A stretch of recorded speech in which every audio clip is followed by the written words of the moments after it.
are growing. Racial justice and human rights are non-existent. We have been lulled into a trance. They have made us indifferent to ourselves, to others. We are focused only on our own gain.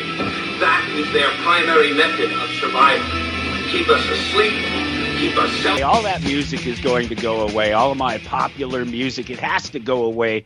It'll keep me from monetizing this thing if I ever want to monetize it. The fact that I don't own the rights to that music that's been out there in the public and being played openly for free all over the place for millions and millions and millions of people to hear over and over and over again. But they want to make me, the little podcaster guy, the little broadcaster guy, the little whatever you want to call it, a reality radio show guy, pay Metallica a kickback as if the 15 copies of each different format of their albums that have come out over the years wasn't enough for me kicking in. I mean, I'm not even kidding. I'm old enough that I've had some Metallica vinyl, tape, all of the above, CD, DVD, music disc, you name it. I've had them all. Welcome to the show. It is Toward Anarchy. I am your host, Michael Storm. Just one of the things that I'm thinking about this week. It is Sunday, January 26th. Thank you so much for joining me. I appreciate you taking the time to come and hang out with me for a little bit and just work on this thing. Go to towardanarchy.com. You can follow along. Like I said, if it's not January 26th in your reality, if you have to dig into the archive, that's all you have to do. Look for January 26th, and you can follow along, and you can contact the show from the website. You can read some of the articles that I've written. You can listen to different shows from the archive. There's all those things to do. You can jump in the chat room. If you go to the contact information, there's a link to a chat room there, and people hang out in the chat room sometimes and chat. And I know there's a whole bunch of new people listening. We had a interesting, boy, what an amazing couple of weeks. I'm going to try to get to all of it. We'll have to see if I can calm down and just sort of try to spit it all out, because you find me in an interesting place and an interesting time doing what I'm doing here. If you're new to the show, you will be really interested. If you are regular to the show, you're going to be like, oh, well, I've been waiting for this. This is overdue. And I'll get to it. I'll tell you what's coming up here in just a minute. But I have to do the basics, the homework kind of stuff. And I'm hoping that we don't have any problems, because just before the show, I had a surge or spike or something here that it wasn't just like the computer or the internet that went down. Everything went down, poof, the whole place. And it's funny watching some of the devices that are better equipped to handle a quick little burst or spike or cut in power or whatever it was that happened, because of all the different devices that I have around here. Like the computer didn't shut itself off, but one of the monitors did. The other one didn't. And then I couldn't see what was going on the other monitor. And like the big monitor in the background, if you watch the video from last week, I'll have to get to that. I'll tell you about last week. You can see that there's a great big monitor in the background behind me. I don't do the video thing at all. I have a few times over the year. So last week was kind of fun. But it was funny that screen that's behind me is actually on an Xbox, Xbox One S, and it went out, and the TV went out.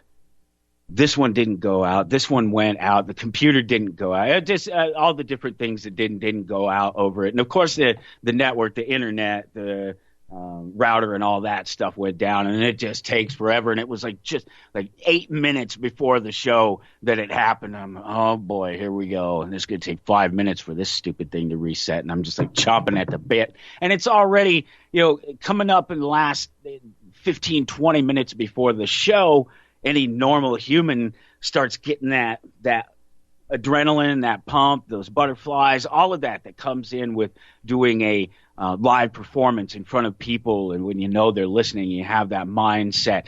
And it was interesting to pack that on top of it, because I'm going through recent developments and all these things that I'm thinking about to do on the show, and then that happens. Oh no, here we go. So so far, hopefully it doesn't portend any greater catastrophic failure of the power grid or anything. It's interesting here. I live in Topeka, Kansas, and I hear about people losing power all the time whenever we get ice here. That's what happens here. There's not a ton of snow, but there's a lot of moisture, rain, and then it'll freeze into ice, and it busts the power lines a lot.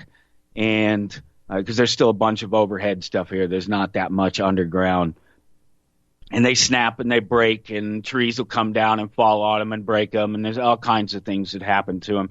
And I'll hear about power all the time, and I think in the 5 years that we've been in this area, it's only happened to us one time, and that was because a transformer blew, and they didn't replace that transformer. They didn't take it down either. I noticed just the other day when I was driving past that it's the burnout one is still up there. They just bypassed it and put one down further. I think they moved it behind the building here now instead of it was down a building over. And I don't know. It seemed odd to me that nobody came and took that away. It's just still hanging up there, blown out. But every time I'll hear about the power outages, it doesn't seem to happen here. I'll get a blip and things will reset. And I was today, I was like, oh, I should do that before every show, not long before every show. Anyway, restart the whole network and get it nice and fresh and a good connection. But I'm always afraid to do that because you just never know. It's not, your car is broke, your computer is broke or something. It worked the last time you used it. The last time you were in it, it turned over just fine. The last time you used your computer, it woke up when you touched the mouse. The next time you go to start it, reset it, whatever, it doesn't work. You're like, oh boy, why did I bother? I knew it was going to happen. It's just one of those things, especially when you have as many technology devices and the network as I do around here that you have to maintain. It's one of those things. It seems like it happens. At least I'm not the guy. I've seen this happen to one of my best buds. He's going to be on the show one of these days. In fact, he's the one that's going to replace the music for me that I was talking about when we came in. He's this guy that I swear I've seen him do it twice with my own eyes. Just walk up and not in normal conditions. Like I could walk up and touch this computer and nothing would happen, but I've seen him do it twice. Walk across the room and touch a computer and it die. Not like interact with the computer, just touch it physically and it go boom. So he has this magnetic force about him. Maybe that's what makes him play the guitar so well. That's my buddy Eric. He'll be on the show because I've been talking to him about being on the show, as I do about talking to all my friends, try to con them into coming on. Convince them into coming on the show and just chatting with me and catching these interesting conversations. If you're listening to us on one of the other platforms, if you're not hearing us live right through the Republic Broadcasting Network right now or over TalkStream, hopefully you're listening through there, and that helps us move up the rankings a little bit. That's really cool to watch. And you guys do boost us up the rankings. We do really well. The network does. The show does. It's pretty awesome to watch. But you got to remember to like, share, follow, subscribe, whether it's YouTube with the new video. Let's talk about what's coming up on the show today. I have Adam Kokesh coming up on the show, and I have more to talk about that, but I just want to mention that. Adam is an anarchist, voluntarist, Marine, former Marine, and he's running for president. He is someone that I know personally. I don't know him well. I've met him. I've hung out with him, but it's been years ago, and I haven't talked to him in a long time. In fact, I've wanted to get him. That's why he's here. To answer that question. It keeps coming up, and I don't know why it keeps coming up, because it's like I haven't addressed it, because I have, and that's that question about why are you having these guys that are running for president or whatever. I'm just having interesting people. You don't understand. Last week, the show with John McAfee, that was about me getting to talk to a sort of living legend. That was what that was about. The fact that he was running for president was my way to get in the door, the way to get him to talk to me. I've tried to get Adam to come on this show years ago, not long after I had met him and hung out with him, and maybe we'll have to discuss some of that. It may come up. It's all going to come up here in just a second. I find myself in a weird position. But to get Adam to come on the show, he's running for president. He wants to talk to my audience. He wants to talk to you. And so it's a door for me. And I knock on the door and I want to talk to these people. And I've wanted to talk to Adam for years. And then okay, I'll get into it. The video last week, I want to talk about John McAfee and everything, because this is the inside look. This is the reality, and it prefaces what I want to say about this. And I got to try and squeeze all this in here before it's time to get Adam in here, because there's a whole lot, and it's pinballing around in my head because it's all happening right now. But what happened over the last week, this is great, okay? Some of you are new, and you know because you tuned in from a week ago to catch the John McAfee thing, and you're back to hear some more, and that's awesome, and I appreciate it. You guys were amazing, the regular listeners, my friends and followers on the social media, listeners to the show. You guys were amazing last week in reach, in putting the interview and the live show in front of the audience. Of people that are out there in the social media. And I don't want to get too inside for you because it might be too techie for you, because if you don't have a page, if you've never paid for advertising on social media, or if you don't have Twitter, or if you don't have social media at all, I know you don't. Yeah, I'm looking at you. You may not understand how this works, and you may not see this wherever you are on that scale of people who don't. And you just have the social media, and what you see is your posts, and you see likes and your shares. Well, behind that, if you have a page, if you have a group, is the ability to show you how many impressions, how many people actually saw it versus how many people interacted with it. I've talked to you about this before. This has been a reality that I've understood in radio and that you should understand in communications. And in general, it obviously it applies. That's the beauty of how this worked out this last week. I will keep doing what I'm doing, brother. Screw the haters. Exactly. I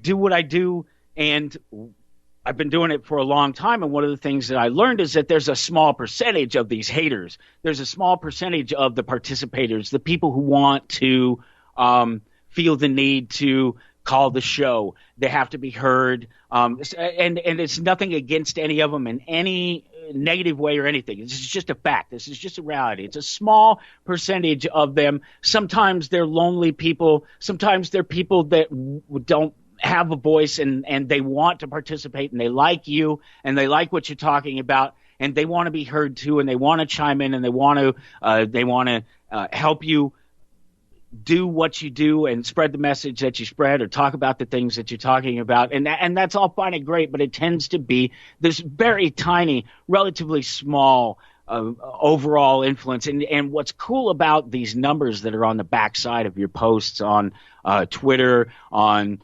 Facebook and all this, is you get to see how many people saw it versus how many people interact with it. And that's the same thing that's on the show. How many people listen? There are thousands of people listening. There's no question about it, because I see the numbers, and I see the downloads, and I see the people watching on TalkStream Live, and I see I just see the numbers. They're there. They're listening, but they're not trying to participate. And part of that is, in this case of this show, is because I've made it clear that I'm not willing to participate with the show because of that fact. It is that fact that it's there. But what's been cool is to see how big of an impact you guys, the fans, the followers, the listeners, the friends on Facebook and on the social media, had thousands of impressions from just a handful of shares and a handful of likes. So you have to understand how important it is to like and share and follow and subscribe. You don't understand how big that influence is. Even if you're watching, even if you have 5,000 followers or friends in the social media, you never see that number, right? You know this. You never see that in likes. And if you're not posting in certain places and through pages, or trying to boost ads, or if you don't have Twitter, because Twitter actually exposes this. It was really cool to watch on Twitter. And it was why I'm talking about this, because I did the interview with John McAfee last week, and the video and everything is there, towardanarchy.com. Right now it's on the front page. It was January 19th when that happened. That interview is up there. The link is up there. The MP3s are up there to the clean radio edit. And then there's also the YouTube video. And what happened is I'm talking to these people because I want to talk to these people, but I'm talking to these people that are big people because I want their audience. I don't have to spell it out, right? But I'm going to. I want the fact that they have thousands and thousands of followers, not just impressions across the Twitters and the Facebooks and all the other places that I can find them, that they will potentially post their message if they're going to be a guest on my show. My influence, my positive view and descriptions and the things that I do about anarchy are far better in front of their greater audience and far more influential over their audience than the potential to influence you for saying. This is where I have to get into this because I find myself in this position. Let me just finish this and I'll do this. Okay, so on Twitter, John McAfee didn't share me. That's what happened. So I had to hound his wife all week. I sent her email after email. I did it professionally, trust me. And when I say hound, it was in that sense that I did it deliberately, knowing that I had to get that tweet, that I had to get that share, that like. They had to be there. That was the whole point of doing this, especially after the conversation. Watch the video. I had to have it, okay? And that was the whole point of doing this. And so I hounded her in that sense, professionally, to get her to retweet me. And they did. It took all week. It happened finally on Friday. But before that, you guys had thousands of impressions. It was beautiful. It was lovely. And I thank you. It was all because you guys liked and shared and followed and subscribed. I know I'm saying those the same way every time because I need you to like, share, follow, and subscribe on all the various platforms, whether it's the iTunes or whether it's YouTube where the video is at right now. More impressions just went up. This is what I'm getting at. When I finally got the tweet out of John McAfee, 107,185 people saw his retweet of my tweet about the show, about that interview. The one where the video is in the background and you see Republic Broadcasting Network, the logo on the background. You see Toward Anarchy on the background. And John even commented on the video. But there were 56 media views, and some of those could be auto plays. But otherwise, they're clicks. They're people that clicked on the video and watched the video through Twitter, or at least started to. And a lot of people did. It's a couple hundred. It's right now. And believe me, it was only a few before that. And 258 views right now, and that's pretty good because I had to piggyback on the back of the piggyback. I didn't even do that intentionally. On the effing pig story, I did a video on that because I'm here. It happened right down the street from me, basically, and I did a video on that and capitalized on that to try and expose the new YouTube page, all part of the knowing what's going on in the background and trying to get that attention brought to things. And I did it, and it worked, and I got a few hundred hits. And then the John McAfee thing was supposed to drag some more hits out of it, and it has. It's shown up in some hits, and that's a big deal to get somebody to watch 50 minutes of video. And so when I come back after this quick break here, I'm going to tell you about my existential crisis right here that you get to witness on Toward Anarchy. That's super cool. That is very super cool. I just confirmed on the 16th of February, we will have Michael Howell on to have that conversation about the Federal Reserve that we promised when Michael Howell was on a couple months back. And we were talking about it, and we decided that we had to have the longer conversation. So that's really, really cool. In fact, a whole bunch of awesome stuff coming up on the show. Next week is my good friend Ronnie Phillips. Ronnie Phillips and I went to school together. We worked together. Well, I guess we we worked together in the sense that we were in the same industry and we were in the same building, but we didn't actually work for the same corporation. There were multiple radio stations within the same building, and we worked in the same place. We ended up coming to the same town and going to the same colleges and things, and sort of ended up following each other around a little bit. But he is co-host of Heartland Waterfowl, and Heartland Waterfowl is a television show about hunting and conservation, and you guessed it, waterfowl in the Heartland. And he'll be our guest next week, and we'll talk to him. We'll get a chance to catch up. I haven't had a long conversation with him in a long time. Jamie Brown should be confirming the 9th. And then I had the 16th open, and I was just chatting with Michael Howell, literally, online.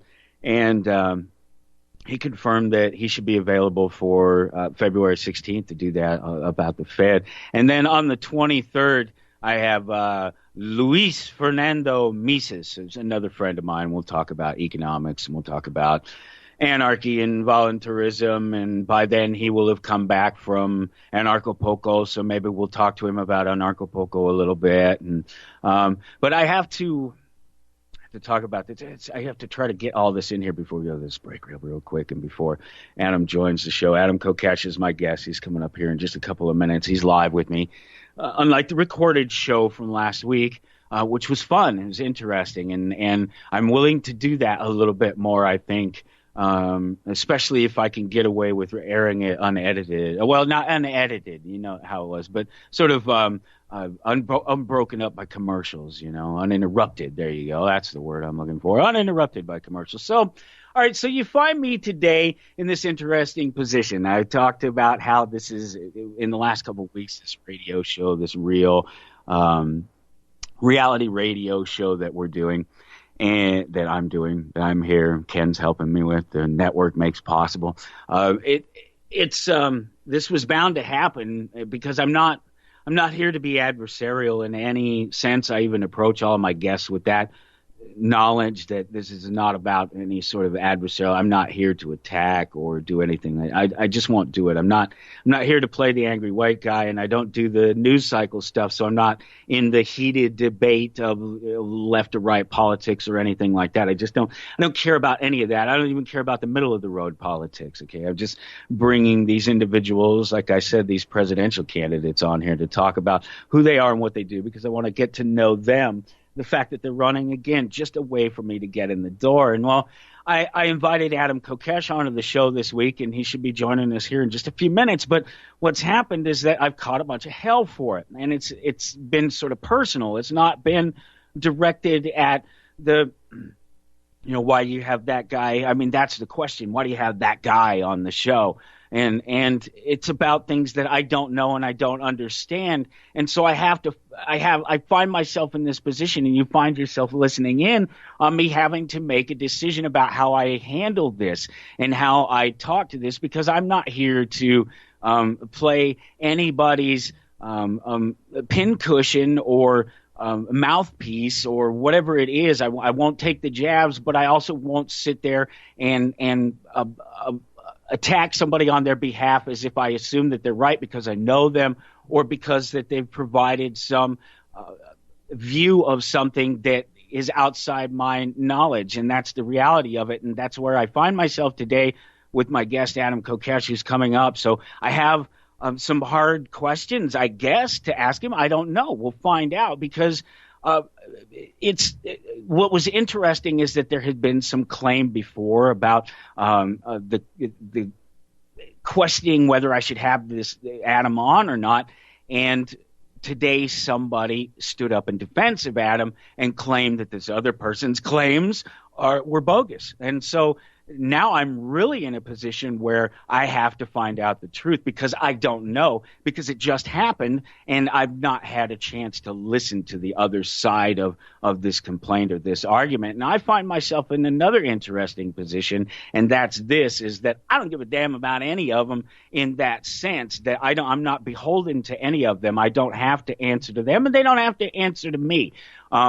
Larkin Rose has made some claims about Adam Kokesh and his suitability to be a guest at Anarcho-Poco, apparently. And so this is going to come up. and it will. We'll talk to Adam Kokesh when we get back on Toward Anarchy. Connect back in there. All right, so we're right in the middle of a interesting conversation here. We just started to talk about this IP thing, and my guest is Adam Kokesh, and we had a little technical glitch there, and we had to get it straightened out. But I think we're back to normal here, and Adam's still there. Did we lose Adam? Is that what happens when I accepted the other call? We lost Adam. Let me see if I can add him from over here. Remember, not in call. We'll do that. It says you're calling him. All right. We'll get it figured out here. Something happened there. I told you that there was something. All right. Let me know. Oh, there he is. Okay, cool. All right. So, yeah, we just had a little technical glitch there. But the show started off that way. Not really. The show has been fine. Just before the show, though, I was talking about how the whole internet and the network went down here and kind of messed everything up. But we started to have this great conversation when we were offline there for a second. And we started to get into IP and intellectual property, and it had to do with how I was talking about I have to replace this music to be able to monetize my content and to be able to put this stuff out there if I ever want to for any kind of money or anything. And how Adam has also experienced this as well. And my argument was this, is that, something like, for instance, I used that Metallica intro, the Blackened, I used that at the beginning of the show, at the beginning of each hour, in fact. And it's only a piece of it, and there are other, it's edited, it's a produced piece. I cut out pieces of another piece of art, a famous movie called They Live, into it, and I make this little montage thing or whatever. Libertarian plastic. Yeah, right, exactly, and people know it, and they know it. But it's not just like I'm out there playing Metallica's song in that sense. I'm using it for any number of reasons, but I'm using it because I like it. But it's been out there. It's not like Metallica hasn't played that song hasn't been ultimately played for free and heard by people for free millions and millions of times all across the world. So, but all of a sudden, me, the little broadcaster, the little radio guy, I have to kick in some pennies for this song that they've made millions and millions on, and then I've bought the album repeatedly over and over and over again. Right. Listen, the whole model is backwards, and this is such a funny thing to start an interview with, because it's like it's not a topic I'm supposed to talk about as a candidate, because it's a bit of an esoteric one. But since it comes up like this, you have to go, wow, look, it's having an impact on the delivery of independent media, as in something that's challenging the mainstream media, as in how we see past the duopoly and the racket of government. And you go, wow, this is a really far-reaching issue. And then you consider what technologies, who killed the electric car, just as one great example of how the intellectual property racket has been used to suppress technology. And it's really like it's a tough issue to wrap your head around and fully accept, but the premises are really simple, right? It is unethical to use the force of government or the threat of force in any way to impede the free flow of information, ideas, and content, because you have real property and then you have this fiction of intellectual property. And if someone can use intellectual property as an excuse to violate your real property rights, well, then your real property rights don't mean anything. And you can't really have both existing in harmony. Now, we don't have a society that respects property rights in general. Anyway, we have a government that acts like it owns us and tells us what we can and cannot put in our own bodies, or how much of our incomes we're allowed to keep. And I could keep going and going and going on civil liberties. But intellectual property, we need to get past this entire model of making money through stopping ideas rather than building on ideas and developing new ideas. And when, I think the internet is killing the government racket in so many ways, but intellectual property very directly, very obviously. And that's something that there's so much progress on the horizon when we get past this. They're just holding on to this thing as long as they can to milk it while they can get away with it. But no, the time is up for this racket. And when it's done, you're going to see a blossoming of art and science and technology and all sorts of human expression and development that we don't even realize how we're being held back right now with. That's absolutely right. It's a perfect example of what government does sort of behind the scenes, even if it's not a direct manipulation of the content, with them forcibly passing a law that says they can't allow certain people to see certain content or something like that. They do it in a passive-aggressive way. A lot of government seems to be passive-aggressive in that sense. By infiltrating. I would say it's more aggressive. It's more like aggressive followed by denial. But sure, yeah, whatever. Well, but in this sense that it's not so overt that people rebel against it, and that's my point in that, because people do, but US not en masse. Not en masse. Yeah. How many people die? How many people pay for porn? That's a rebellion right there. How many songs have been downloaded, quote unquote, illegally? Right. That's a rebellion. We're just ignoring their laws. We're going around them because it is. And you see, like, there are kids who go to jail. I mean, I don't know what the last time there was a major story about this, but the government actually used to send kids to jail for pirating music. It still happens, and that was going to be my ultimate point: is that we find our ways around this technology. All of this, and the argument is always by these people, that we're losing money, or we're losing control of our property. No.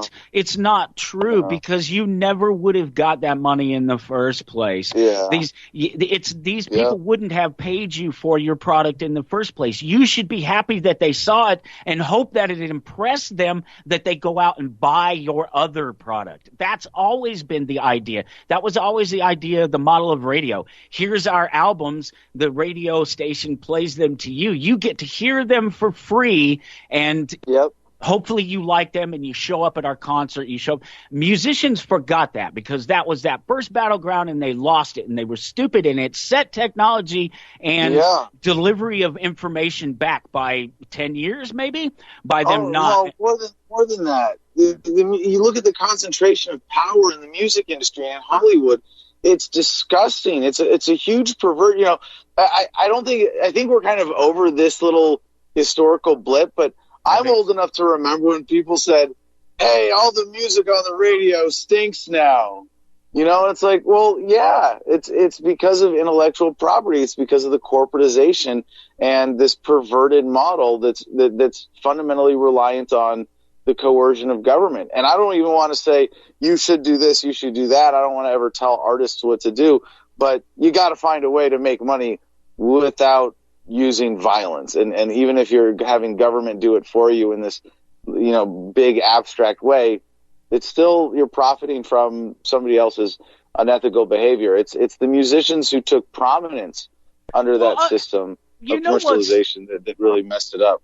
You know what's sad about this is that we're here talking about this in 2020, and this all happened back in the early 2000s, what we're talking ultimately about Napster and Metallica. Yeah, Napster, LimeWire. Yeah, I'm so glad you mentioned Metallica, because they really are some of the worst offenders there.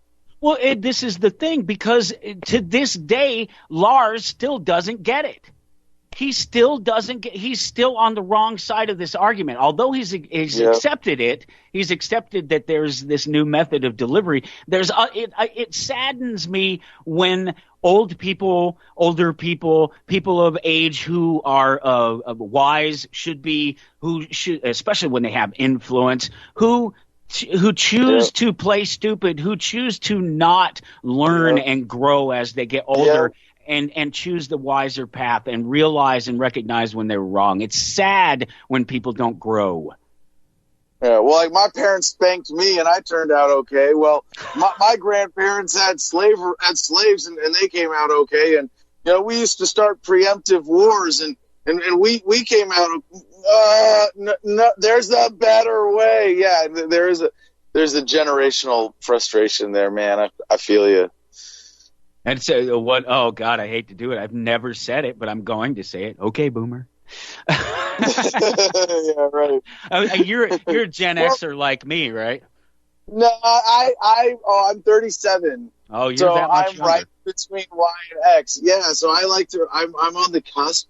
So I definitely pretend to associate with the younger generation. So I call myself a millennial, for better or for worse. Yeah, right. No, but what's cool about one of the cool things, one of many multitude of cool things about where we are with technology now is that there's a generational divide that's more obvious. But what's also happening is that because technology is accelerating so quickly, more and more people have embraced the attitude of continuous adaptation. In prior generations, like going back 40 years maybe, you had this phenomena where someone stuck in their ways is not that much different from their kids. They argue over music and they get along just fine. Whereas like today, if you grew up even, my age, pre-internet, barely, and you came out and was like, you know what, I'm just not going to have a smartphone, screw it, or I don't know how to use the internet. Well, you're just like, you're left behind by society. Everybody else is having a great time using Google Maps and voice to text and swipe and internet on their phone and sending people directions and party invitations on Facebook, and you're just like, well, no, I got a flip phone because I only know, it's like my old dial phone in my house, but it's in my pocket, and that's already more than I can. No, nobody, very few people do that anymore. I think we've entered, we've crossed this point of culture and attitude for the entire species where continuous adaptation is the new norm. It's really beautiful to see that more and more old people, and I say this as someone who is starting to feel like an old person myself sometimes, that continuous adaptation is the norm. It's beautiful to see. I think it's great, and I think you're right about it. It's an interesting time that we live in because what's happening is, and I've talked about this before. It's a big thing with the media and the control over the message that tends to get out. And what we're seeing is this weird time in history where the corporations and the controllers and the governments are consolidating and squeezing and tightening down on the media and the control over what information goes out. But at the same time, the internet explodes, the number of people that are out there giving a different message and providing an alternative view and having access to the alternative information that counters what these people, these controllers are manipulating and sending out to people is happening. So it's this weird, I liken it and I hate to use Star Wars as an analogy because it's just a corny movie. But there's the one scene in the first Star Wars movie where Princess Leia is talking to Grand Moff Tarkin. It's one of the few scenes that had always stuck out to me, and she says, as you tighten your grip, the more star systems will slip through your fingers. Yep. The other good line there, I think, from her is, "This is how democracy dies." To thunderous applause. From Padme, from her mother. Yeah. Oh, I'm sorry if I'm getting the exact line wrong, but yeah, there's so Damn much millennials. You don't even know what Star Wars is. I'm going to have to sit here and educate him on Star Wars before we can have a real conversation about anything. I was there for Jar Jar Binks, and it reduced the value of the canon in my archive. I'm sorry. It really did, and it's too bad because the next two movies were so much better. I really found Revenge of the Sith to be good because it was so dark, and it just showed a different side that the movies had never shown before. Because the originals were sort of campy and very, come on, the last one ended with the Ewoks. Woo, so to have the last one of that new trilogy end as dark as it is. And I haven't seen the last of the Skywalker saga. As far as I was concerned, the Skywalker saga died with Han Solo because that was the last character that I cared about.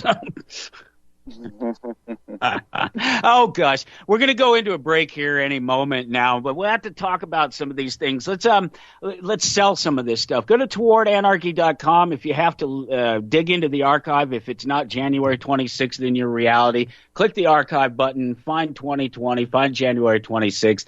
I shared some links there, as I always do. There's a link to Adam on Twitter. There's a link to his campaign website. Also, police killed more police in 2019 than criminals did. That's about the suicide of cops. There's another link there about self-healing Xenobots. Oh, wow.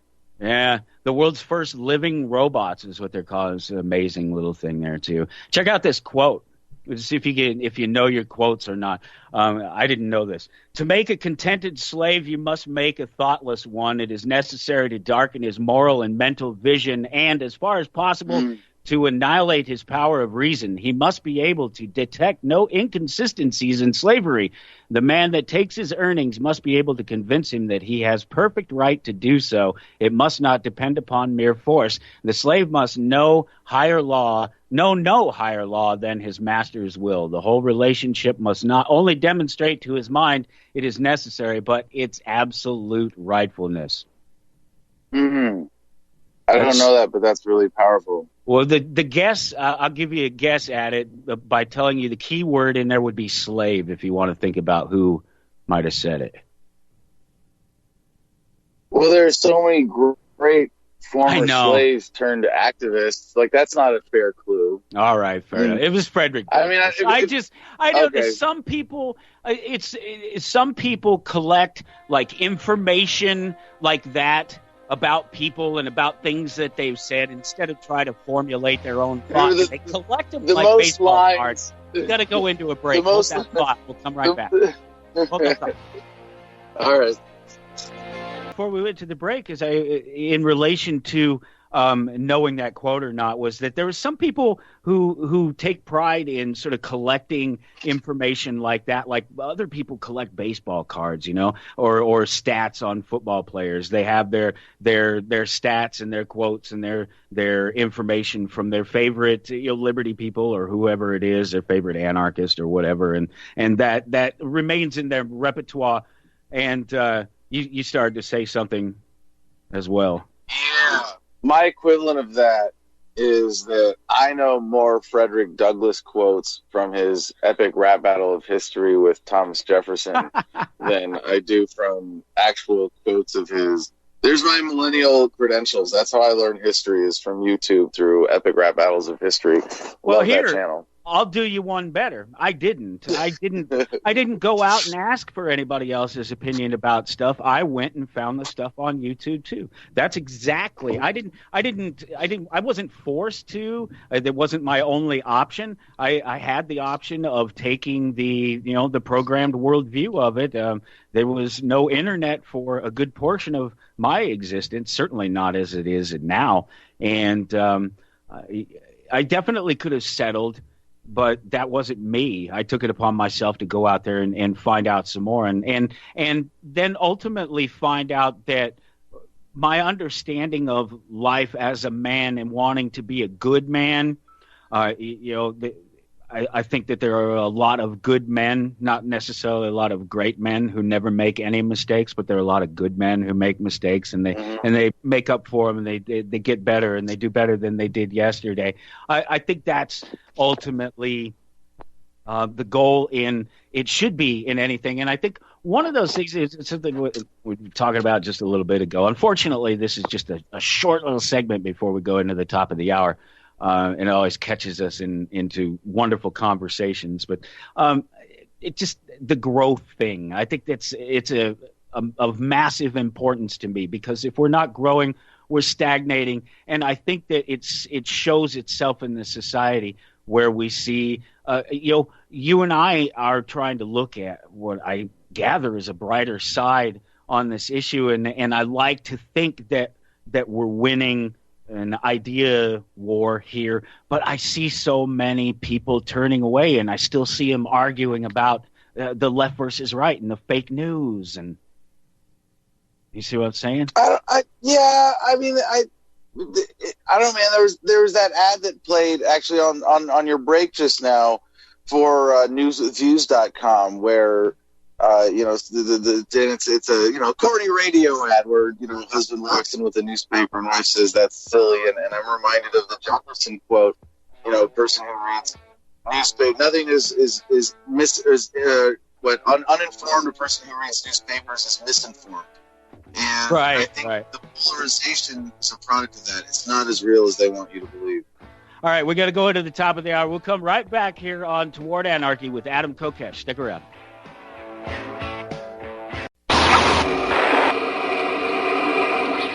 We are living in an artificially induced state of consciousness that resembles sleep. The poor and the underclass are growing. Racial justice and human rights are non-existent. We have been lulled into a trance. They have made us indifferent to ourselves, to others. We are focused only on our own gain. That is their primary method of survival. Keep us asleep, keep us selfish, keep us sedated.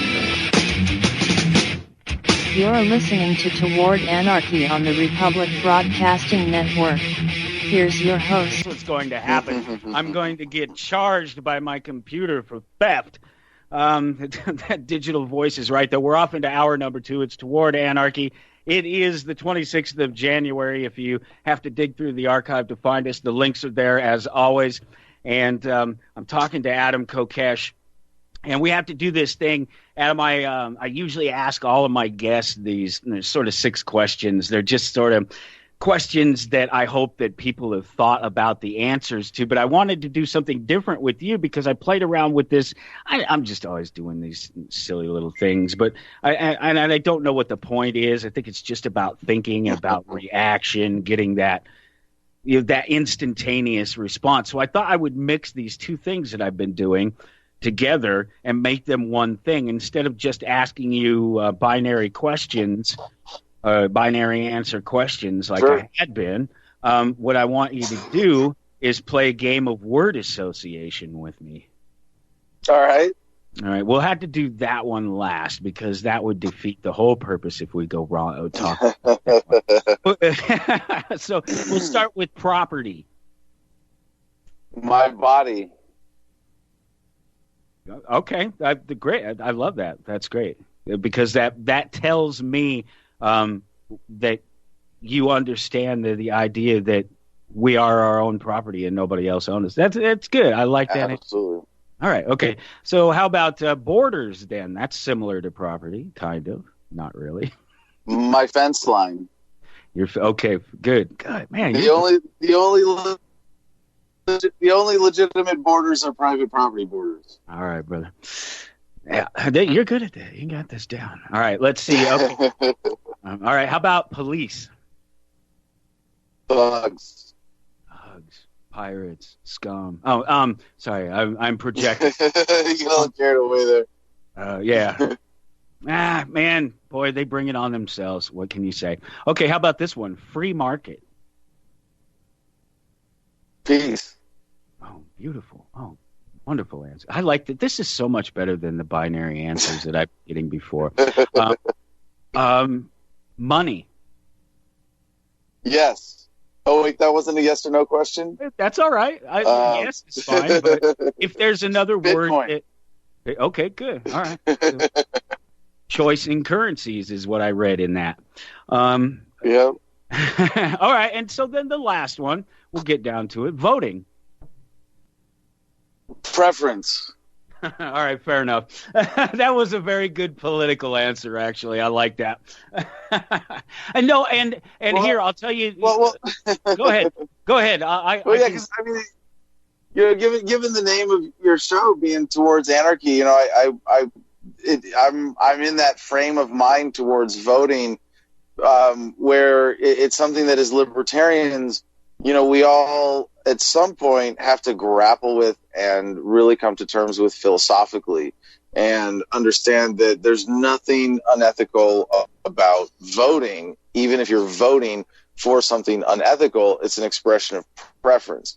What's unethical, and this is really important for understanding libertarian or voluntarist ethics, is that you have to ascribe direct moral agency to people providing or performing an action that is a violation of ethics or the non-aggression principle. And when you walk into a voting booth and you vote for a lesser evil, yes, you are voting for evil. You're expressing a preference for a certain amount of evil versus more evil, perhaps. And that's fine. That's not a violation in any way in particular that you would have to say violates the non-aggression principle. And expressing that preference is actually really critical to moving society forward. Now, in the debate between agorism and political action, I'm definitely on the political action side, but not as a means of exclusivity, because agorism, and I assume, correct me if I'm wrong, that your audience is familiar with these general I think they are terms, but that withdrawing your material support from the state is great. I'm an advocate, I'm a practitioner, but I understand that by itself it is not enough to stop the evil of the state, which exists with at least an illusion of the consent of the governed. And if you were to take 95% of the population and convince them of agorism and get them to stop paying taxes and to stop working for the government, if just 5% of society believed in government and kept doing it, and we never asked them to stop or demanded that they stop, and they would still collect taxes and hire people with guns to point them at you. And I can prove this because the first American constitutional presidential election only had 2% of the population voting, white landowning males for the most part. And the government didn't say, "Oh, shucks, well, we only got 2%. I guess we're just going to have to go home and let people be free." No, they said, "Screw you. We wrote a constitution. We're going to be in charge of you now. And we're going to impose all these laws and injustices and start wars and central banks and so on and so forth." So I do believe that political action, one way or another, is going to be a critical component of humanity's inevitable advancement to a voluntary society. What I'm proposing, and I'm so glad that you didn't introduce me as a presidential candidate, because I throw up in my mouth a little bit every time I hear that, or have to introduce myself, because my platform is, taking the federal government through a bankruptcy process, dissolving it and making it the Constitution null and void on day one, and beginning a peaceful, orderly, responsible process that leaves us with 50 independent states and up to 562 sovereign native nations. And I do believe that this is the easy way as opposed to the hard way, which is letting it collapse, having some economic upheaval where power remains concentrated in the hands of the few and people remain disempowered. Instead, in this process, transparent, open, decentralized, we get all of our stuff back that's been stolen from us. And I could be wrong. I still believe that this is the best way to present the message, as opposed to government this, government that, to be able to say it's about localization. You can have as much or as little government as you want, as long as it's voluntary. We don't have a problem with that. And this is how we get there in the best way for everyone. It could be that the Republicans and Democrats, that they win. They might win. And if they do, it means that they will be able to slow human progress for decades, if not centuries, and hold on to power and every racket that the people will allow government to hold on to, while we drag them kicking and screaming issue by issue, like with cannabis, for example, or the drug war in general, kicking and screaming, giving up a chunk of their racket at a time in order to maintain as much of it as possible. I don't want to see it go that way. I think we're capable of a lot better, and that's a big part of why I'm doing this. I'm glad you spelled that all out, because the reality is that I don't particularly take a preference. I don't necessarily vote, but I'm not against the idea, because I realize that it doesn't. It's not a violation of the NAP or one of these other principles. There's more to it than that. It's not that simple. We don't live in that black and white society that so many people want to try to paint us into. And that what I believe in is that people need to be working towards positive action and towards growth. And you have to do that being armed with the most and the best information that you possibly can get.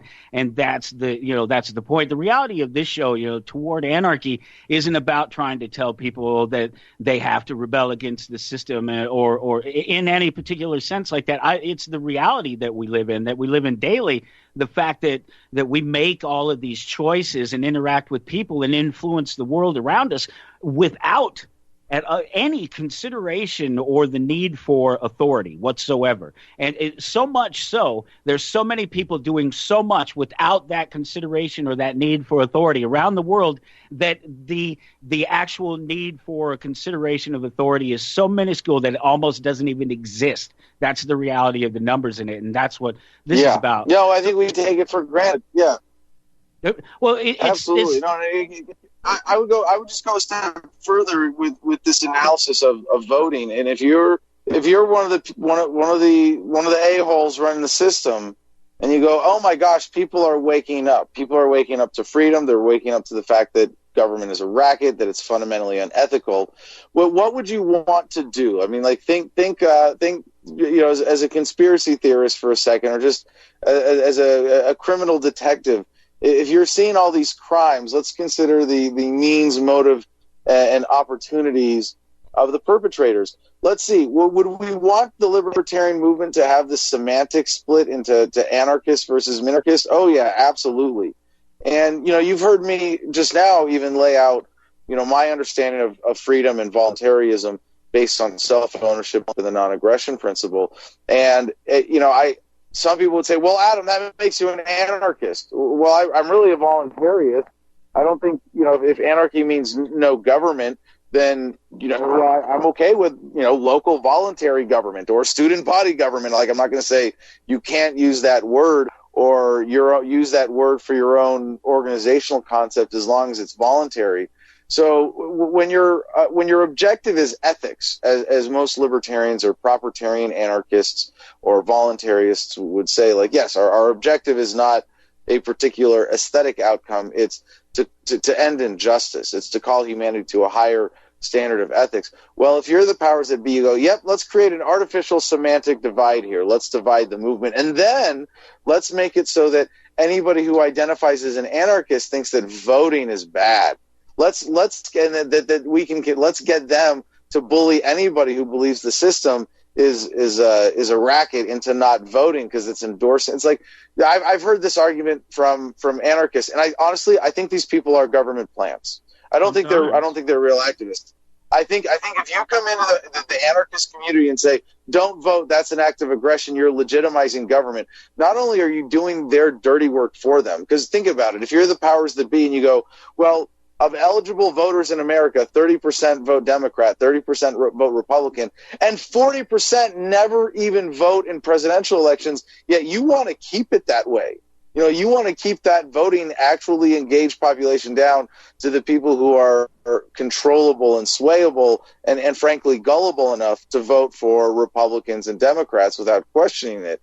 So if you're saying, well, if you vote, you're legitimizing government, that is absolute nonsense. No amount of voting can legitimize an unethical institution, but by clearly expressing a preference publicly in a way that's irrefutable now, that they, at least to some extent, have to count to say, no, we're putting our foot down, we're not putting up with this crap anymore.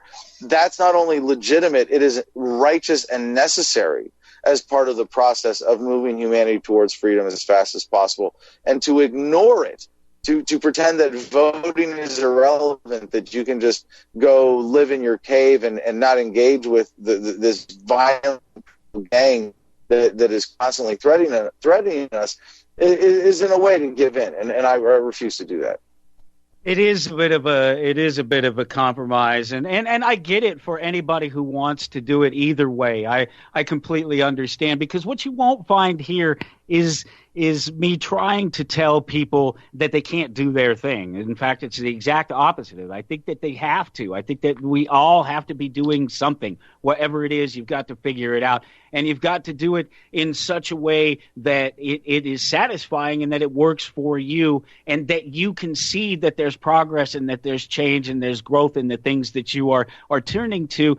Because we don't have a lot of time and we don't have a lot of influence. We have to do what we can around us to influence and change the things around us if we feel that they need to be changed at all. You're not going to convince me that there can't be voluntary government, whatever. Okay, so maybe government means mind control. If you break down the words, maybe it does. But my point is that I know that you can have voluntary community because the reality is that we all live in them. There's only leeches and people that are applying their force on top of our voluntary communities that already exist and already existed and will continue to exist. Yes.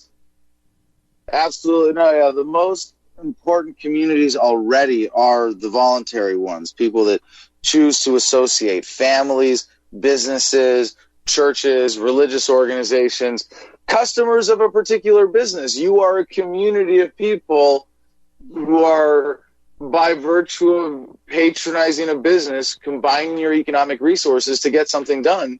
And we take all those for granted. When, we have this artificial concept of a nation or, federal, state, whatever identity thrust upon us. That's the point. Those things are absolutely. God damn it. My life has value.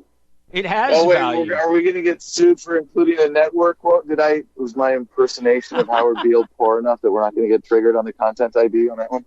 Yeah, I don't know. You got to be careful. No, when you do it yourself, when you re-record and do a lot of those things yourself, they don't tend to get flagged. The content seems to be accepted quite a bit differently. It's interesting. I'm having fun watching that whole thing, and I expose it on the show as a technical aspect. They're deliberately vague about it though, so that they control. Like the Facebook and YouTube censorship farms, you know what I'm talking about, right? Where they have buildings full of people staring at computer screens, just showing you the worst of everything humanity has. They censor. They have created a deliberately vague system of censorship where they can say we're only censoring really crazy, bad, dangerous, racist people. And then that's their excuse for being able to take down content that challenges the establishment. And it's such nonsense because they're not protecting you from racism. They're sweeping it under the rug. If your neighbor's racist and posts something racist on Facebook, you don't want that swept under the rug unless you're pro-racism or you're using it as an excuse for something else. You want that to be in the open, to be addressed. And actually, that's one of the great powers of social media that is happening despite Zuckerberg's attempt to pervert it. Mm-hmm. Yeah, no, people are being who they would really be in an unfiltered area, and some people pay for it. They pay for it very badly because they do very stupid things that get shown off. Listen, we're closing in on another break, and that means also that we're kind of getting close to running out of time. I got to ask you about this because this has just happened to me, and my own integrity has been questioned in this all of a sudden, and this has never happened before, and it was bound to happen. That's the nature of what I do, and it's the nature of this show and how I expose myself. And my integrity's been brought into question about bringing you on the show. Somebody running for president, somebody who calls himself an anarchist, and there's this community out there. I don't know because I'm not a part of it. I know who they are, but you're apparently on the outs with the anarchist community. And Larkin Rose came out here recently and said that he's not going to share a stage with you at Anarchapulco, and it's about all this other stuff, and he's made some claims, and there have been counterclaims, and I don't know. I have you here. Can you address it? Tell me exactly what's going on, because there was something that popped up, and it keeps popping up, and it just annoys me because I'm tired of this. It comes down to putting other people in the middle of a fight that isn't necessarily theirs, or that isn't honest, or that they're not being intellectually honest about. And so I don't like being put on the spot like that, and I know you don't. And so I hope that you actually know what this is even about, that you even know that he said this, and that you can address this at all, because I'm curious, and apparently there are other people that are curious now.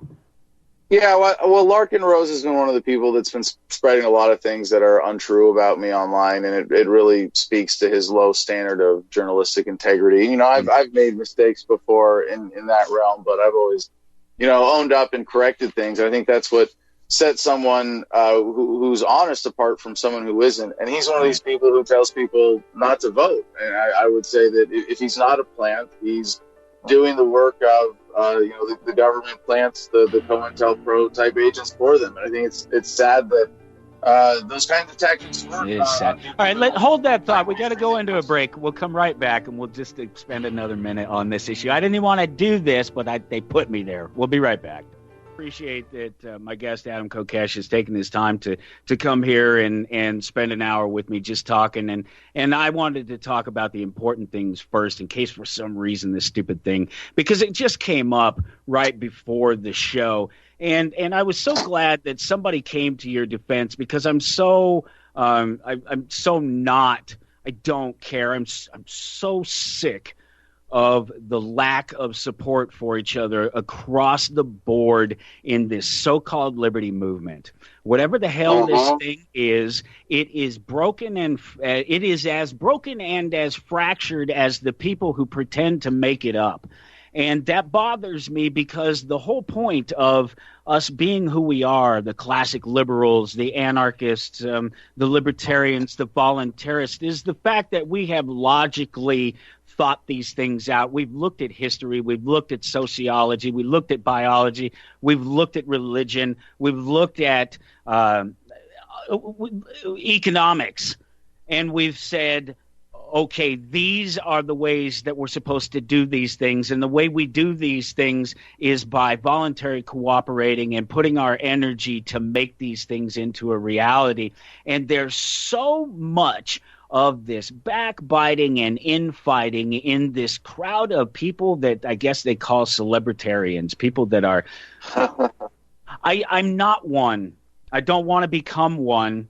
I want my voice to be heard, but I don't want to be in the enviable position of you actually a target of these ridiculous ideas that your time belongs to other people, or that your action, that you're responsible for other people's action. There's a whole long list of things that go on here, and I apologize if I'm just sort of babbling about it, but I'm trying to make it clear that I don't do this combat radio, and I don't do the angry white guy stuff. So it bothers me when I have to defend myself, just because I invited somebody that I wanted to talk to come on the show. And so I just wanted to give you I didn't even know if you had heard that Larkin had said, I don't know Larkin. Well, the whole thing about Larkin, I thought wasn't that a year ago? I mean, hasn't he moved on to attacking someone else now? That seems like his MO. I'm not against this kind of appropriate criticism and scrutiny. Right. But I think if you try to have someone on your show like me, and you get attacked for having me on your show, that should tell you something. There is a deliberate effort out there to keep my message, my voice, gain any prominence. And I think my record speaks for itself, of perfect public integrity. And if you want to talk about the other people involved in this, like Larkin Rose has been exposed to saying, deliberately untrue things a number of times, that we don't expect a higher standard of credibility and thinking for ourselves. I think that's one of the things as a movement we really need to up our game in. And I'm not, since you bring up Larkin, I'll mention him. I don't need to be, getting into this. There are a lot of other people in freedom movement, as I would describe it more broadly, who are leeches, mooches, con men. Seen currency, especially, a lot of people get taken advantage of. We've seen around events, a lot of people get screwed over. With campaigns, even it happens, within every movement, and just that people have to be, we have to think of ourselves as more conscious consumers of information, of activism, of who we listen to with our attention and who we support. And I know I've been doing this, 13 years full time, one way or another. I've stood up to scrutiny that whole time, and the whole time I've gotten, groundless attacks, and no one has ever successfully been able to, to get anything to stick other than, what I've admitted to. I made mistakes and I learned from them. Like I enlisted in the U.S. military. I was a party to a war crime. I followed torture people when I should have disobeyed those orders. Wow. But as an activist, since I've embraced the non-aggression principle, and even before that, even as someone who did unethical things for government, I always did so with integrity. And it doesn't really help to say I did evil things, but I did it with integrity. But, it was because I was lied to, and I did it with honest intention. And I've always maintained that framework. And people who don't have that basic credibility really should be cast aside. I don't think people like Larkin Rose should be listened to, because they are really, like I said, they are doing the work of the establishment for them in discouraging people who believe in freedom from being actively engaged in a way that makes a difference. And I think the record's clear. So I just encourage everybody to be more conscious consumers of information. People who, in a sense, I'm really grateful for Larkin attacking me. It's great free press. People who do the research on me end up liking and appreciating me more as a result. Man, what a great way to leave it. That was a beautiful response. Adam, I will send you a message later. Thank you so much for joining me. I'll let you get out of here. Hey, happy to. My pleasure. And remember, if you're listening right now, you got to be an active, engaged audience to support independent media like this. Thanks, brother. The Republic Broadcasting Network. Visit our website by going to republicbroadcasting.org.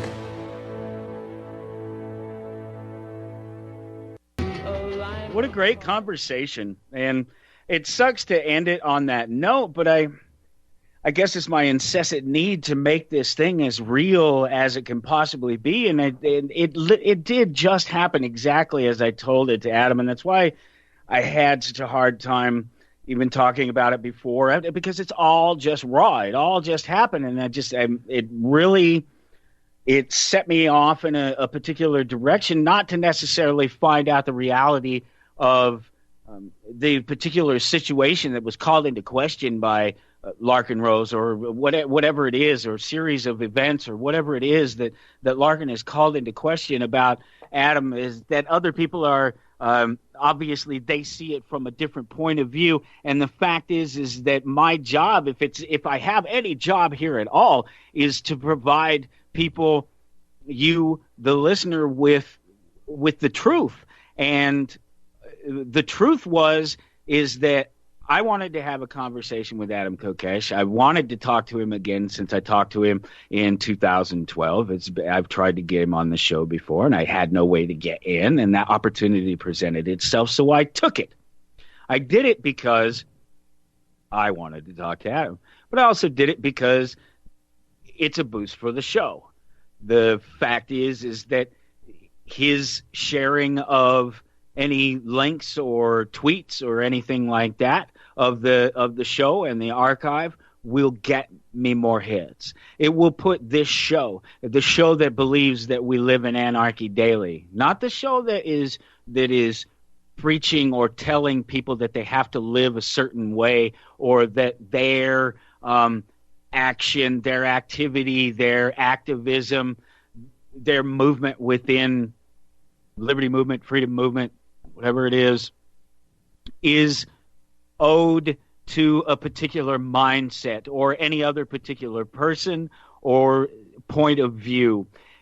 The reality is that we need to have all of these things in the pool of ideas and tools and resources that we have. Even the ones that you don't like have to be there, if for no reason than to compare what you don't like to what you do like, to value what you need to have, what you feel you want to have, what makes you whole more by being able to compare it to what it is you don't like.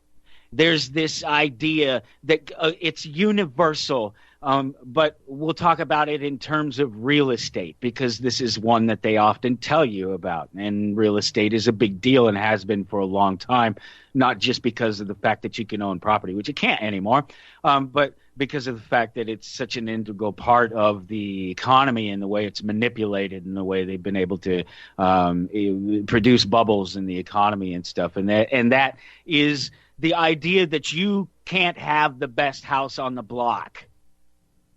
And this is, when I say this is a universal idea, is because if yours is the most valuable house on the block, that means that everybody else's house is bringing yours down at best. Okay, that's the best. And you have nothing to strive for. That's the more important idea behind that, is that you're not the top in there, that you're not the extreme, that you're somewhere in the comfortable middle where most people are, where most people want to be. We don't want to have to not like our neighbors because of politics or because of the color of their skin or whatever it is. We just want to have to not like our neighbors if we don't want to like our neighbors, and we don't want to have to be forced to do it. And that's a lot of what government does, is it goes around forcing groups to work together when they wouldn't otherwise have to, and they oftentimes do that through stealing money from one group and giving it to another, and they do that in order to pay themselves in the process. So this is the big picture that you should be looking at here when it comes to a conversation. The bad words, I already own it. So, the bad talk. Sorry, I already own it. Because I've got an idea. When it comes to the bad talk, it's a reality that, along with everything else, you have to accept it, if for no other reason than it keeps you honest. It keeps you allowing people to have their ideas and allow people to have their views. And damn it, aren't we talking about growth? Aren't we talking about moving past what happened a year ago? If that's the case, I don't know. That was a very real thing that just happened right there. I wanted to have this great conversation with this guy, and everything that he said throughout that entire conversation was awesome, right? It was perfectly anarchist, voluntarist. It was everything that you want to hear if you're the person striving to show that your ideas work through what you do, as opposed to hope that they show. You know, it's the step further. It's the difference between living it and living it loudly, maybe. I think that's a good way to put it. I think that's a really good way to put it. And even at the end there, at the end of the conversation, I thought that he answered it perfectly. I thought he answered that question perfectly. I don't know about conjecture or claim that anyone is anyone, and I'm not saying that that's exactly what was happening there about sort of spies or insiders or anything like that, but there is a certain conscious effort that's gone on. It seems like there really does, because there are good people with good ideas that are being left out of the conversation, and they're being ignored. And for me, that bothers me for a lot of reasons, because one, we're supposed to be finding and sharing all of these ideas, and the core values of them are there. All right, let's do it. Let's say it. Let me be specific about it. All right, if it's about me, and it is, I've invited Larkin Rose to come on this show, and he won't come on the show. He won't even acknowledge my existence, as far as that goes.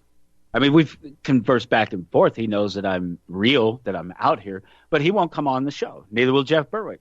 And these are the kind of people that we're talking about, that Adam was talking about. Unfortunately, I think he was probably on a phone, and he probably had one of those headset microphones on, and he was moving around. I mean, he was spinning around in his chair or something like that, or moving around doing things at the same time.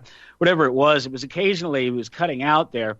And to me, it gave me the impression of somebody who had a loose mic jack thing going on, the way it was cutting out at times right there. Not just the sort of internet connection, Skype duplexing thing that was going on there. But the message got through to me. I heard it. There was no mistake in the things that he said, as far as I'm concerned, in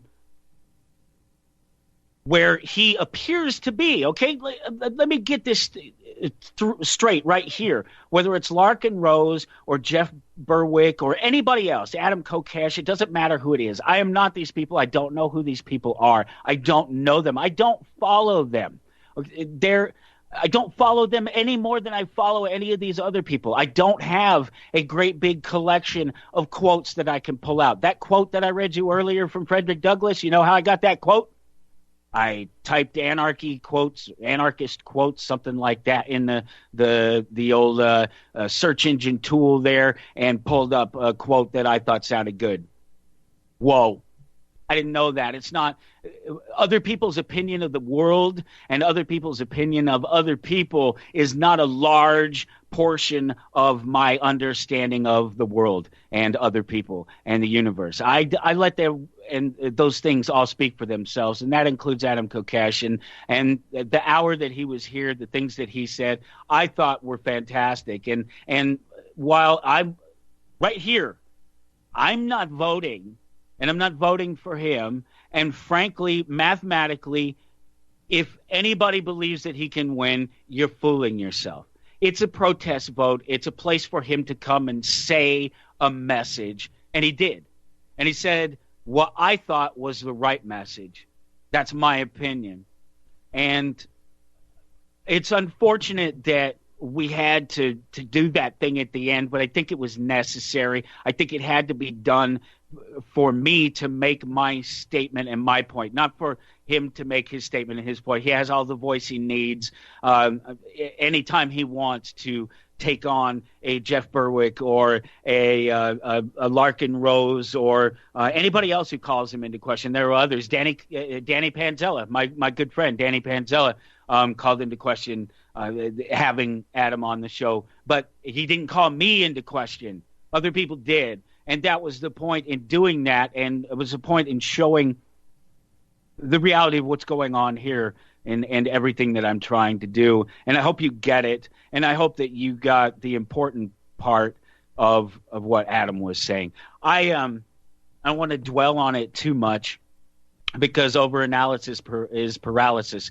Ultimately, you end up painting yourself into a corner that you can't talk yourself out of, because you over-contemplate things that you don't know the answer to, and you start to create questions. If you are an analytical person and a self-analytical person, this is what happens. If you go too far, if you take it too far, you over-question everything you do and everything that's in relation to it, and it can leave you, which would be a bad point at this point, because I'm in the middle of a live show, without a way to recover something that you've said, a corner that you've painted yourself into, or you run yourself out of words to be able to say about it. Luckily, I have this other thing that's underlying in the show where I get to go, let me contemplate about what it is I get to do next and get to expose it to you, that allows me the opportunity to ultimately think out loud. That's what it is. It's really fun. I know there's impeachment going on, and there's a coronavirus that's going on, and there's some scares about that, and there's all sorts of things going on. And I hope you're paying attention if those things are important to you. But you know what I did? There was winter weather this week, and the wife was home, and the kids were home extra days, and so we sat around and we watched movies and TV and just hung out, and literally just spent most of the week just sort of sitting on the couch. We have a nice big inexpensive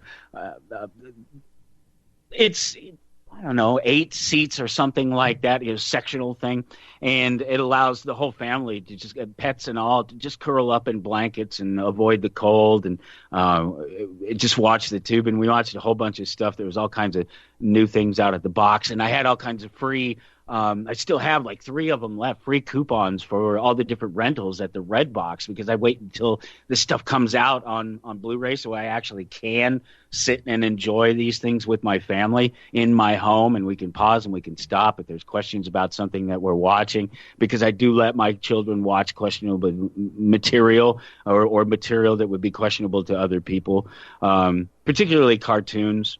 because I try to express the idea that it's humor and that there's a certain way to look at it, and I let them do it, and they've been good kids and they've come out well for it. So if you don't like it, I saw Jay and Silent Bob reboot, and I was so happy to do that. And I've reached out to Kevin Smith, and I hope he's one of the people that I can get on the show. That was something that I was doing this week, is reaching out again, because what I found is that if I don't constantly send out requests, that I'll run myself bare of guests, even though I have all this pool of friends and everything to choose from. People, I'm limited in the time. There's time. I have just this short amount of time, and it's just Sunday. It's just this 2 hours. I have to do everything within that time, or I have to take time out of the rest of my day at some other point to be able to do it, when I would much rather be watching Jay and Silent Bob reboot, as it were. Addams Family, Gemini Man, Dora the Explorer, if you could believe it or not, the movie that was out about that. I saw The Art of Self-Defense, which was amazingly funny. Oh, it was so hilarious. And it was a dark comedy. So again, like Joker, I told you a little bit about Joker and how I felt that I was laughing at times that it was wrong, but it's all about, I should have got into this a little bit because he touched on it a little bit. I just wanted to talk about hierarchies, and I wanted to talk about the shadow, and I wanted to there's all so many of these things that I want us to get to, and I want to have these conversations with other people and with you, because they're just so interesting and fascinating. And what has happened is that, I've lived my life and I've exposed it, as it were, here without asking for anyone else's opinion, in the literal sense and in every sense that you can think of. I didn't go look in the books for the rules, and I didn't try to find it that way. I went my own way every single step of the way.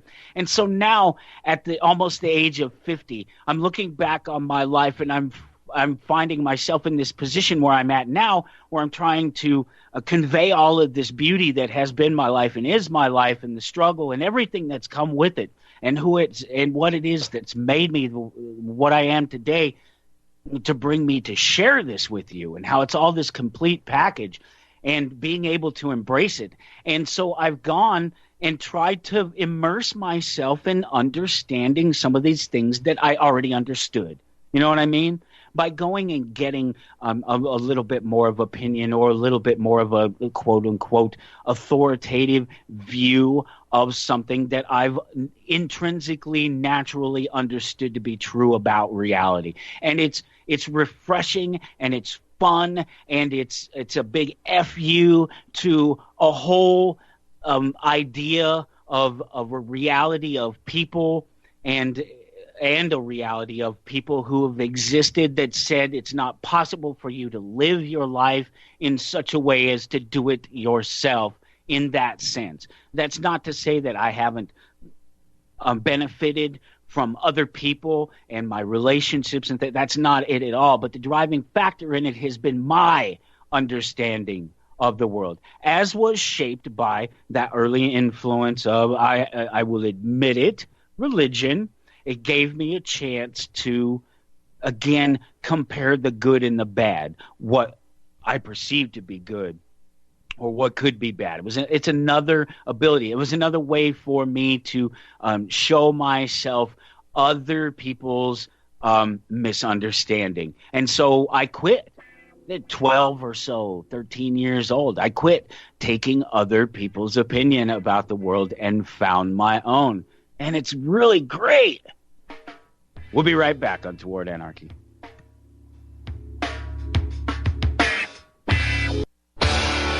So it's interesting. The conversation continues, and the accusations and the it's flying back and forth. It still continues there, and it'll never be solved here. And that's why I didn't want to make myself a party to it. And as far as I'm concerned, I didn't make myself a party to it. I just simply asked questions about why he would be out on the outs with the other so-called mainstream anarchists, and frankly, a lot of the things that I've seen from the mainstream anarchists don't impress me. I'm not impressed. Every single one of them that has so far been a friend that I've interacted with in any larger capacity, any of them that has the potential for ego because of the size of their platform, has disappointed me in a pretty big way. And I get that people make mistakes, and I don't, and I give people multiple chances, and that's why I'm still sort of connected in places with people that I might otherwise be dissatisfied with or whatever it is. And it just, in general, I don't think that any of this is going to change anything, and I don't think it does any of us any good when it comes down to it. I think that a lot of people are focusing on are hyper focusing on some gimmicky ideas instead of the harder work of accepting other people. You get this answer a lot. How does anarchy answer this? Well, anarchy doesn't answer that. And so that's what the problem is, because a Larkin Rose or an of Adam Kokesh, I keep wanting to call him Corolla, Adam Kokesh calls himself an anarchist doesn't mean that he is straight on all of the other positions across the board. How many times do I have to explain this? That these labels exist for a reason, that the actions of the individual exist for a reason, and that you should need to have the information, the choice, the voice to be able to make the decisions for yourself. And you can't do it if you don't have the information and you don't have the argument. And frankly, I want to have the conversation. I want to have the conversation about the stuff that does work, not the stuff that didn't work, not the harping on the thing that happened a year ago. If it was the stage at Anarchapulco a year ago, I apologize for even bringing it up, because if this isn't resolved, if they haven't figured this thing out by now, they're never going to figure it out. And shame on you for trying to drag me into the middle of it, for just having a guest with interesting thoughts, opinions, ideas on the show. We'll do it again next week with my buddy and my good friend, the host of the show. Sorry, I'm choking now. Heartland Waterfowl, Ronnie Phillips on Toward Anarchy next week. Thanks. Take care.